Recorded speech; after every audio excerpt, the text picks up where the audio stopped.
Il existe des créatures qu'on aperçoit et dont la présence annonce quelque chose. Un accident, une catastrophe, un événement que personne ne pouvait prévoir. Mais Langor, c'est différent. Son apparence est celle d'un cauchemar, un crâne de cheval sans mâchoire, prolongé par un cou qui semble ne jamais finir. Pourtant, dans le lore associé aux créations de Trevor Anderson, cette créature n'est pas présentée comme un prédateur. Elle serait au contraire comme un avertissement. Lorsqu'on entend ses os craquer, lorsqu'on aperçoit son long cou apparaître quelque part, ce n'est peut-être pas elle qu'il faut craindre, c'est ce qui arrive ensuite. Alors pourquoi une créature aussi terrifiante chercherait-elle à nous protéger ? Et surtout, qu'est-ce qu'elle voit venir que nous sommes incapables de voir ? Bienvenue dans un nouvel épisode Internet.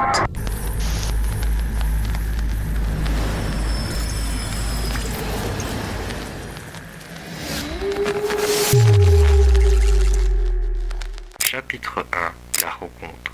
Tu rentres chez toi. Il est tard. La rue est presque vide. Tu avances tranquillement sans vraiment regarder autour de toi. Puis tu entends un bruit. Tu retires un écouteur. Tu t'arrêtes. Plus rien. Tu regardes derrière toi. La rue est vide. Tu reprends ta route. Quelques secondes plus tard, crac.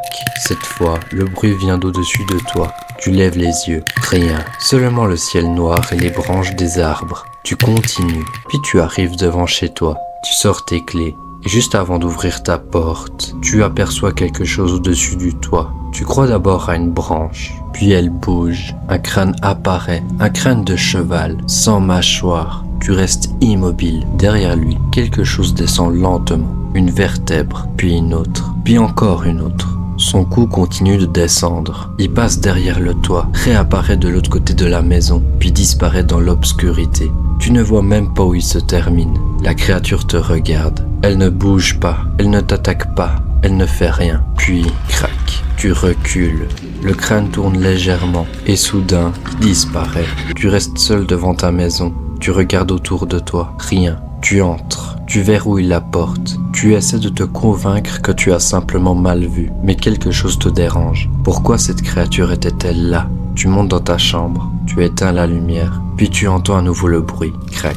Cette fois, il vient de l'extérieur. Tu regardes par la fenêtre. Le crâne est là, de l'autre côté de la rue. Tu recules. Son long cou s'étend lentement entre les maisons. Il avance dans ta direction, mais il ne vient toujours pas vers toi. Il regarde quelque chose derrière toi. Tu te retournes.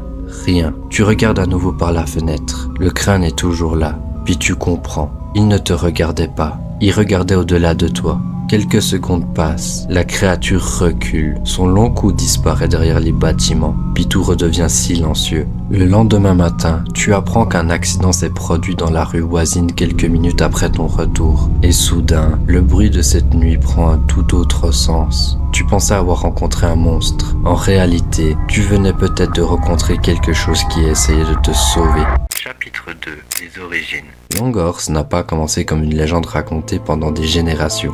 Il a commencé par une image. Le 24 août 2018, Trevor Anderson publie une illustration de cette étrange créature, à crâne de cheval sans mâchoire, relié à un cou qui semble ne jamais finir. Mais même cette première apparition possède déjà quelque chose d'étrange. Anderson explique que l'idée lui est venue d'un rêve. Dans ce rêve, la créature apparaissait depuis des angles impossibles, comme si elle pouvait surgir d'un endroit où son corps ne pouvait normalement pas tenir. Puis elle disparaissait. Cette première image ne raconte pourtant presque rien. Pas d'histoire, pas d'explication, pas de véritable origine. Seulement cette silhouette impossible. Et surtout, une impression. Quelque chose avait été vu. Quelque chose qui n'aurait probablement pas dû pouvoir exister. Puis une deuxième image apparaît. Cette fois, Longhorse se trouve dans un environnement beaucoup plus familier. Une banlieue, des maisons, des arbres, des routes. Un endroit parfaitement ordinaire. Et c'est à partir de cette apparition que le nom Longhorse s'impose. Mais Trevor Anderson commence progressivement à donner davantage de sens à la créature. Longhorse n'est pas présenté comme un prédateur. Il ne chasse pas les humains.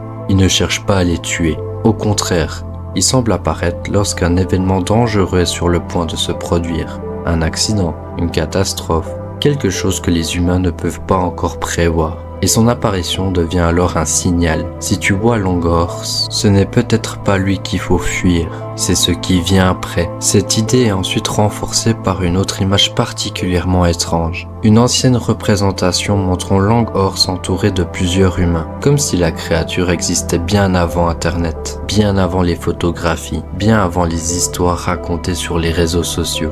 Dans cette représentation, Longhorse semble protéger les humains, et soudain, son apparence prend un autre sens. Ce qui ressemblait à un monstre devient quelque chose de beaucoup plus étrange. Un gardien, un avertisseur, une présence qui apparaît uniquement lorsqu'elle a une raison de le faire. Mais cette protection possède une règle terrifiante. Longhorse ne vient pas empêcher le danger, il vient te prévenir qu'il arrive.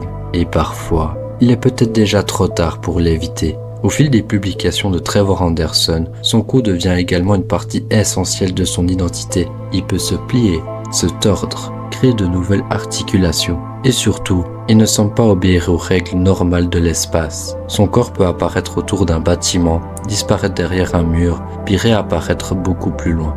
Comme si la distance n'avait aucune importance pour lui. C'est ce qui explique peut-être pourquoi il est impossible de voir son corps en entier.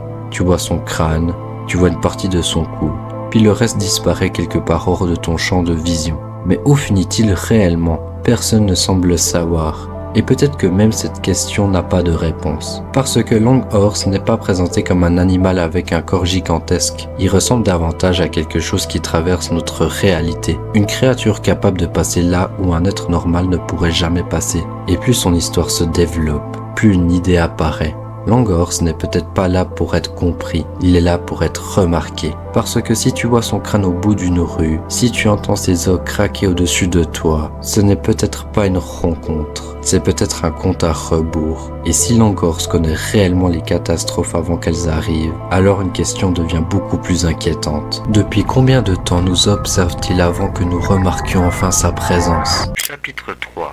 Comprendre le monstre. À première vue, Longhorse ressemble à quelque chose qui n'aurait jamais dû exister. Un crâne de cheval, pas de mâchoire, quelques mèches de cheveux noirs. Et derrière le crâne, un cou constitué d'innombrables vertèbres. Mais le plus étrange n'est pas sa longueur, c'est le fait qu'on ne puisse jamais vraiment savoir où il s'arrête. Tu peux regarder le cou disparaître derrière un immeuble. Tu peux attendre qu'il réapparaisse, et lorsqu'il revient dans ton champ de vision, il peut sembler venir d'une direction complètement différente, comme si une partie de son corps n'avait pas besoin de respecter notre espace. Trevor Anderson a justement décrit Longhorse comme une sorte d'aiguille traversant les différentes couches de la réalité. Son cou peut se courber, créer de nouvelles articulations et prendre des formes qui seraient impossibles pour un animal normal. Et pourtant, malgré cette apparence cauchemardesque, Longhorse n'est pas présenté comme un prédateur. Il ne chasse pas les humains. Il ne cherche pas à les dévorer. Il semble même éprouver une certaine curiosité envers eux. Selon le lore associé au personnage, il apprécierait notamment les pommes et serait particulièrement attaché aux humains qu'il cherche à protéger.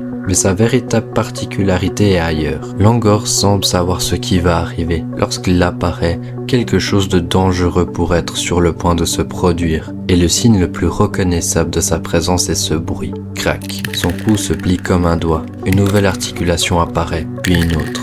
Et ce simple bruit peut devenir un avertissement. Pas parce que Longhorse approche, mais parce que quelque chose d'autre approche. Cette capacité à anticiper les catastrophes fait de lui une créature très différente des autres entités de Trevor Anderson. Siren Head chasse, Cartoon Cat manipule, d'autres créatures cherchent simplement à survivre. Longhorse, lui, semble avoir une mission, prévenir, protéger, puis disparaître. Il peut également apparaître dans les rêves. Certaines publications associées à son lore le montrent même apparaissant régulièrement dans les cauchemars d'une personne, comme s'il pouvait franchir la frontière entre le sommeil et de la réalité. Et cette capacité rend son existence encore plus difficile à comprendre, parce que si tu rêves de Longhorse, comment savoir si tu as simplement fait un cauchemar, ou si quelque chose essayait réellement de te prévenir? Son corps lui-même semble fonctionner selon les mêmes règles. Il peut apparaître derrière un objet, disparaître, réapparaître ailleurs. Son cou peut sembler passer derrière un bâtiment avant de revenir à un endroit qui ne devrait pas être relié au précédent, comme si la distance n'était qu'une suggestion.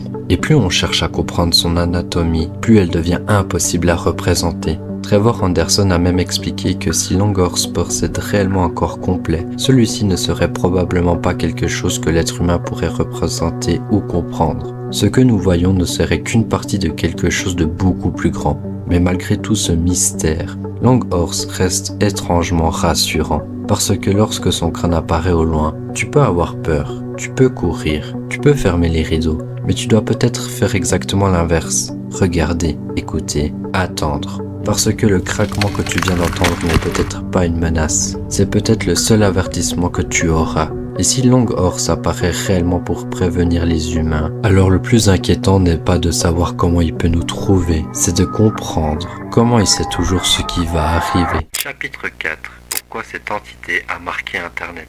Longhorse aurait pu être une simple créature étrange parmi toutes celles imaginées par Trevor Anderson. Un crâne de cheval, un coup impossible, une image inquiétante publiée sur Internet. Et pourtant, il a fini par devenir l'une de ses créations les plus reconnaissables. Peut-être parce qu'il ne ressemble pas vraiment à un monstre. Il ressemble à une erreur. Quelque chose que ton cerveau essaye de comprendre, mais qui refuse de respecter les règles du monde réel. Son cou n'a pas de longueur identifiable. Il peut apparaître derrière une maison, autour d'un arbre, au-dessus d'un bâtiment. Et tu ne sais jamais où il commence, ni où il finit. Trevor Anderson a lui-même décrit Longhorse comme une sorte d'aiguille capable de se déplacer entre les différentes couches de la réalité. Et cette idée est essentielle, parce que Longhorse n'est pas seulement grand. Il semble appartenir à un endroit que nous ne pouvons pas entièrement apercevoir. Mais ce qui a réellement rendu le personnage intéressant, c'est son rôle. Dans un univers rempli de créatures qui chassent les humains, Longhorse fait presque figure d'exception. Il ne cherche pas à nous tuer, il nous prévient.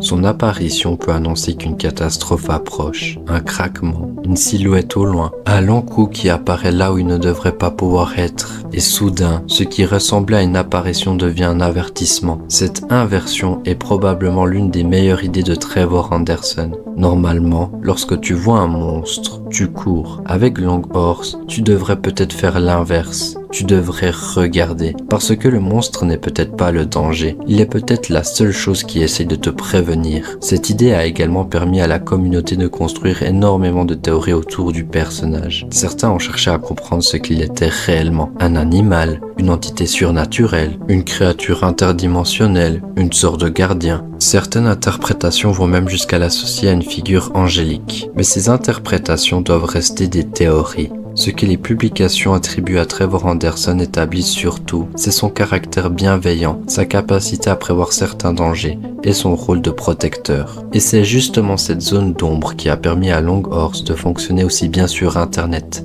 Il y a suffisamment d'informations pour créer une mythologie, mais pas suffisamment pour supprimer complètement le mystère. On sait qu'il existe, on sait à quoi il ressemble, on connaît certaines de ses capacités, mais son véritable corps reste incompréhensible. Et c'est peut-être volontaire, parce que si on pouvait simplement dessiner Longhorse en entier, il deviendrait beaucoup moins inquiétant. Le fait de ne jamais savoir où s'arrête son cou laisse une partie de la créature dans notre imagination. Et l'imagination fait souvent beaucoup plus peur qu'une image. C'est également ce qui explique pourquoi Longhorse s'intègre aussi facilement à l'esthétique de l'horreur internet. Une photographie banale, une rue vide, une forêt, un immeuble, puis quelque chose apparaît au loin. Pas de jumpscare, pas besoin de sang, pas besoin de violence, juste une anomalie, quelque chose qui ne devrait pas être là. Et cette anomalie suffit.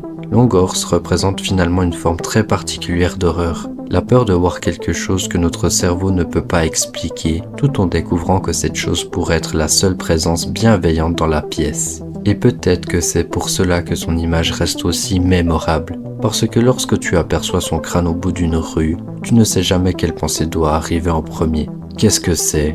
Ou qu'est-ce qui va arriver? Et si la deuxième question est la bonne, alors Longhorse n'est peut-être pas celui que tu devrais craindre. Il serait plutôt celui que tu devrais espérer voir. Parce que lorsqu'il apparaît, le compte à rebours a peut-être déjà commencé. Alors, si tu apercevais Longhorse au bout de ta rue ce soir, est-ce que tu aurais peur de lui? Probablement. Avec son crâne de cheval, son cou interminable et cette manière impossible qu'il a de surgir là où aucune créature ne pourrait normalement se trouver, ce serait difficile de faire autrement. Mais tu serais maintenant quelque chose que tu ne savais pas avant.